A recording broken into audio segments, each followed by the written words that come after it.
स्त्री तेरे कितने रूप, कभी मां बनकर बच्चों की बलाएं लेती तो कभी बहन बन भाई की रक्षा कवच बन जाती।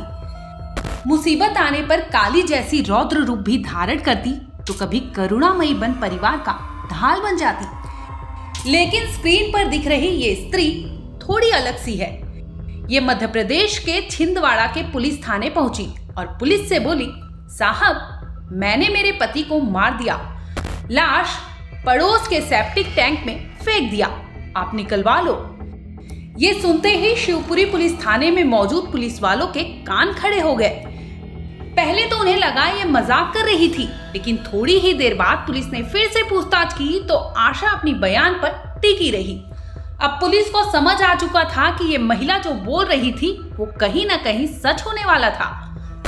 फौरन पुलिस ने गाड़ी निकलवाया और मौकाए वारदात के लिए निकल पड़ी। दरअसल 13 जून को आशा अपने घर पर थी, तभी उसका शराबी पति किशोर घर पहुंचा था। रोज की तरह उस दिन भी किशोर नशे की हालत में धुत था। घर पहुंचते ही उसने बीवी के साथ कहासुनी शुरू कर दी थी। देखते ही देखते दोनों में विवाद इस कदर बढ़ गया कि मामला हाथापाई तक जा पहुंचा। हालांकि पुलिस पूछताछ में किशोर की बीवी ने खुलासा किया कि उनके घर हर रोज दारू पीने की वजह से कलेश हुआ करता था।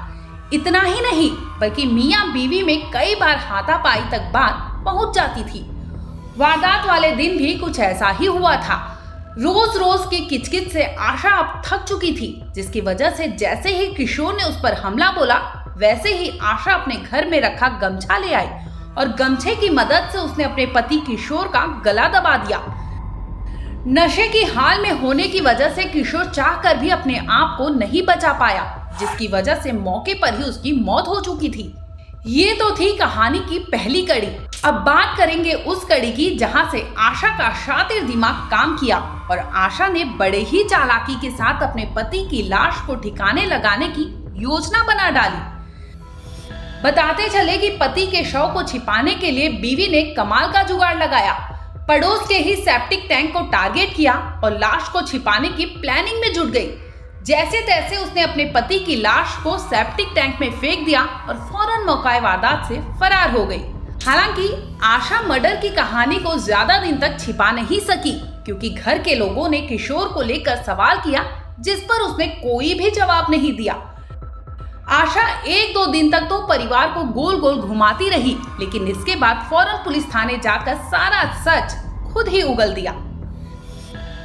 जांच में सामने आया कि आशा आंगनवाड़ी कार्यकर्ता थी। उसका पति कुछ खास काम नहीं करता था, जिसकी वजह से घर की आर्थिक स्थिति बेहद नाजुक थी। दूसरी ओर किशोर के नशे करने की वजह से आशा को डर सताता था कि कहीं उसका पति जमीन ना बेच दे। आशा और किशोर के 2 बच्चे भी थे, जिसके भविष्य के लिए आशा वो जमीन बचाकर रखना चाहती थी, लेकिन समय समय पर किशोर उसे बेचने की भी धमकी देता था। यही सब वजह थी जिसकी वजह से आशा ने इतना खौफनाक कदम उठाया और अपने ही हाथों से अपने सुहाग को उजाड़ दिया। ब्यूरो रिपोर्ट, क्राइम तक।